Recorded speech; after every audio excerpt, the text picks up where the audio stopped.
کہ جس کے پاس گھر بھی اپنا نہیں ہے. آج ہم رشتہ دینے کے لیے سب سے پہلے دیکھتے ہیں کہ گھر کیسا ہے, گاڑی کون سی ہے, نوکری کہاں ہے, یہ آتا کیسے ہے, جاتا کیسے ہے, اس کے تعلقات کیسے ہیں. تو یہ چیزیں نہیں دیکھی جاتی, اصل مصطفیٰ کی شریعت دیکھی جاتی ہے. جب سے ہم نے قرآن کو پسے پشت ڈالا ہے, شریعت کو پیچھے کیا ہے, پھر وبائیں بھی ہمارے سروں پر ہیں, بلائیں بھی ہمارے سروں پر ہیں, پھر جناب ہر طرف سے ہمیں ہی زد و خوب کیا جا رہا ہے. جو انصاری صحابی تھے, سب سے بڑے امیر مدینہ پاک میں, میرے آقا نے اس صحابی کا رشتہ اس سے طلب فرمایا. جب اس نے جا کر اپنی بیٹی کو بتایا کہ فلاں کا رشتہ مانگ رہے ہیں, تو اس نے کہا کہ جیسا آپ کا حکم ہو. کہا کہ رشتہ تو دے دیں, اس کے پاس گھر بھی نہیں ہے, کچھ بھی نہیں ہے. انہوں نے کہا یہ نہیں دیکھا جاتا گھر نہیں ہے یا کیا ہے یا یہ ہے, یہ دیکھو رشتہ لے کر کون آیا ہے. مدینے کے تاجدار آئے ہیں, ان کی رحمتوں سے کچھ بعید ہے, تو ہاں کرو, اللہ گھر بھی دے دے گا, گھر بھی دے دے گا. میرے آقا کریم علیہ السلام کو اس نے ہاں ہے. اب شادی کی تاریخ آ گئی, اس کے پاس تو کچھ بھی نہیں ہے, اب باہر نہیں ہے, کس کے پاس کچھ نہیں ہے, تو ولیمہ کیا کرے گا. اس کا صرف ولیمہ ہوتا تھا. آج تو پتہ نہیں کیا کیا رسمیں ہیں, آج تو پتہ نہیں کیا کیا چیزیں بن گئی ہیں. یہی ہوتا ہے نا, یہ مہندی ہے, یہ فلاں ہے, یہ رسم حنا ہے, یہ جی بارات ہے, یہ فلاں چیز ہے, یہ فلاں چیز ہے. پیسے بھی اڑ رہے ہیں, کنجریاں بھی ناچی جا رہی ہیں. جب مول صاحب نکاح بڑھا لینا, جی مول صاحب کتنے پیسے ہیں, جی کتنے, جی ہمیں شریف فیس بتائیں. جب مولوی کو دینے کی بات ہے, پھر شریعت یاد آ جاتی ہے, پھر شریعت یاد آتی ہے. یا جب تو برات لے کر آئے, تمہیں شریعت نہیں یاد آئی, حضور کی حدیث نہیں یاد آئی کہ بیٹی کے باپ پر زیادہ بوجھ نہ ڈالو. ہو سکتا ہے وہ قرض لے کے شادی کر رہا ہو, قرض ادا کر رہا ہو, تمہیں تو تمہارا تو وہ استقبال کرے, تمہیں تو وہ اچھا کھانا کھلائے, تمہیں تو ویلکم کرے. ہو سکتا ہے 3 سال تک وہ پانی ہی بھرتا رہ جائے, وہ قرض ہی دیتا جائے. اس وقت شریعت نہیں یاد آئی اور وہ معاملات میں تو بعد اب شادی کی تاریخ آ گئی ہے. میرے آقا کریم علیہ السلام اس کی طرف سے اور اکٹھے ہو گئے ہیں, صحابہ کرام بیٹھے ہیں. تو اس نے کہا حضور حق مار کیا ہوگا, کیونکہ حق مار واجب ہے. نکاح کہ نکاح جو ہے حق مار کے بغیر ہوتا ہی نہیں. تو اس نے کہا کہ حضور حق مار کیا ہوگا. فرمایا حق مار بھی دیتے ہیں, خیر جہاں حق مار بھی دے کے جائیں گے, واجب ہے. اس نے کہا حضور بتا تو دینا کیا ہوگا. آپ نے بتایا اس کے پاس کچھ بھی نہیں ہے, ایک سکہ بھی نہیں ہے, ایک اشرفی بھی نہیں ہے, ایک درہم بھی نہیں ہے, ایک دینار بھی نہیں ہے. تو حضور پھر حق مار کیا ہوگا. فرمایا یہ سورہ فاتحہ کی تلاوت کرے گا, وہی اس کا حق مار بن جائے گا. سورہ فاتحہ کی تلاوت کرے گا, یہی حق مار بن جائے گا. اب یہ میرے آقا کا خاصہ ہے, یہ بھی میں بتاتا چلوں, یہ ان کی خصوصیات میں ہے. آج کوئی ایسے نہیں کر سکتا, نہ مجھے اجازت ہے نہ آپ کو اجازت ہے. یہ تو میرے آقا کریم علیہ السلام کا اختیار تھا. کیوں کہ جو 3 باتیں قرآن نے کہی تھی وہ بندہ اس پر کوئی بھی عمل نہیں کر سکتا تھا. اس کے لیے بھی میرے آقا نے فرمایا تیرے لیے حد میں نکالوں گا. جو نکاح کرنے کا متلاشی تھا, نکاح کرنا چاہتا تھا, پاس کچھ بھی نہ تھا, اس کا حل بھی میرے مصطفیٰ نے نکالا ہے. خدا کی قسم کے یاد رکھ لیں, دنیا کی ساری طاقتیں اس جگہ پہ آ کر اختتام پذیر ہو جاتی ہیں کہ جو قرآن کے قوانین ہیں ان کے بعد کوئی اپنی مرضی نہیں کر سکتا. مگر ہمیں قرآن نے یہ بتایا ہے کہ جہاں مصطفیٰ کی بات آ جائے پھر قرآن کی طرف بھی نہیں دیکھنا, محمد کے فرمان کی طرف دیکھنا.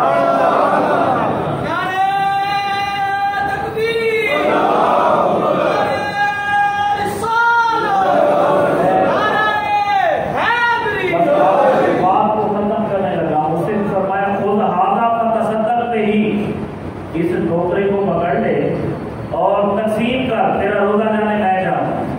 اس نے جب ٹوکرا دیکھا, بہت بڑا ٹوکرا تھا, کھجوروں کا بہت بڑا ٹوکرا ہے. اس نے دیکھا کہ اور دل میں یہ خیال کیا کہ کاش یہ میرے گھر میں چلا جائے. میرے آقا کو تو دلوں کی خبر ہے, میرے آقا تو دلوں کی جانتے ہیں. جہاں یہ نہیں کہ کلمات زبان پڑھائیں اور یہ بھی سن لیں عاشق اور معشوق، محب اور محبوب جو حقیقی ہوتے ہیں، دنیاوی محبتیں نہیں جو کسی عہدے کی وجہ سے کی جائیں، منصب کی وجہ سے کی جائے، نانا یہ محبتیں نہیں، جو حقیقی محبت ہوتی ہے زبان سے بولنا بھی نہیں پڑتا، محبوب بھی سمجھ جاتا ہے، محب بھی سمجھ جاتا ہے۔ میں اپنی طرف سے نہیں کہہ رہا ہوں، نہ ہی کوئی یہ ذوق کتابت یا فن کتابت ہے، قرآن کی آیت ہے۔ حضور نماز پڑھ رہی ہے نا تو دل میں خیال آیا کہ قبلہ تبدیل ہونا چاہیے، قبلہ تبدیل ہونا چاہیے، اوپر دیکھا۔ قرآن کہتا ہے قد نرا، اللہ نے فرمایا حبیب بار بار اوپر دیکھ رہے ہو، کیا معاملہ ہے؟ یوں نہیں کہا کہ قد تکلم، اللہ کی بارگاہ میں کلام کیا، نانا قد نرا، اوپر دیکھا۔ اللہ نے فرمایا محبوب میں جانتا ہوں تو کیا چاہتے ہو۔ محب اور محبوب ہے، عاشق اور معشوق ہے، زبان سے کہنے کی ضرورت نہیں ہے، یا اللہ جب تو جانتا ہے، تیرے علم میں ہے میں کیا چاہتا ہوں، تو پھر دیر کس بات کی ہے؟ فرمایا قال تولي جنت قبلۃ ترضاها، محبوب تم قبلے کا تغیر اور تبدل چاہتے ہو، اس کی تبدیلی چاہتے ہو، پھر تمہارا رخ بھی میرا قبلہ ہے، جس جانب تم رخ کو بڑھا دو گے اسی کو میں کعبہ بنا دوں گا، اسی کو قبلہ بنا دیتا ہوں۔ سائن چشتی نے کہا تھا نا می بڑے آپ کستوریاں ناجد و یار نچوڑیاں زلفا، قبلہ ادھر بنیا سائن کی دریاب میں موڑیاں زلفا۔ یہ عاشق اور معشوق، محب اور محبوب میں کہنے کی ضرورت نہیں ہوتی، یہ صرف آنکھوں سے ہی سمجھ جاتے ہیں، یہ دلی رابطے ہوتے ہیں۔ اور جب اس نے ٹوکرا دیکھا اس نے کہا کاش میرے گھر میں آ جائے، اب اس کے دل کی بات تھی، میرے آقا تو سمجھ گئے، میرے آقا تو جان گئے، اتنے میں وہ رہ نہ سکا، ابھی انتظار کرتا تو میرے آقا اسے فرماتے کہ جا اسے گھر لے جا، کیونکہ اس در پہ مانگنے والا خالی جاتا ہی نہیں ہے، جو بھی مانگتا ہے اس سے ثواب آتا ہے، جس نے بھی صدا لگائی ہے اس کو اللہ نے بڑا نوازا ہے، بڑے رنگ لگائے ہیں، وہ رہ نہ سکا، اس نے جلدی کر دی، کہا حضور اعلیٰ افضل منا فی المدینہ، مدینہ پوری بستی میں مجھ سے زیادہ فقیر کوئی ہے ہی نہیں، سب سے زیادہ فقیر میں ہوں۔ میں نے کہا یار تیرے اس جملے میں بھی قربان، مطلب مدینے کا فقیر بن جائے یہ بھی بڑی بات ہے، مدینے کا فقیر بن جائے یہ بھی بڑی بات ہے، کیونکہ اللہ رب العزت خود قرآن مجید میں فرماتا ہے ان کنتم تحبون اللہ، کہ میں جس بندے کو دیکھتا ہوں کہ وہ میرے محبوب کی محبت میں گم ہے، یادوں کو بسائے ہوئے ہے، ان کے ذکر میں مست و بے خود رہتا ہے، اور جناب ان کی یادوں میں سنتوں میں طریقوں پر چلنے کی کوشش کرتا ہے، میں جسے دیکھوں میرے محبوب کے چہرے کا عاشق ہے، میں جسے دیکھوں جو میرے محبوب کی والدین کی ظلموں کا اسیر ہے، جو میرے محمد عربی کے مدینے کا فقیر ہے، پھر میں اسے پیغام یہ دیتا ہوں کہ اس پر خدا بھی راضی ہوتا ہے، مدینے والا مصطفیٰ بھی راضی ہوتا ہے۔ اس نے کہا حضور پورے مدینہ میں مجھ سے زیادہ فقیر کوئی نہیں ہے۔ میرے آقا علیہ الصلوۃ والسلام مسکرائے، فتبسم، آپ مسکرائے، صحابہ کرام کہتے ہیں حتی بدت نواجذہ، آپ اتنے زور سے مسکرائے کہ آپ کی دانت مبارک، اشارے مبارکی نظر آنے لگی، اور فرمایا جب آپ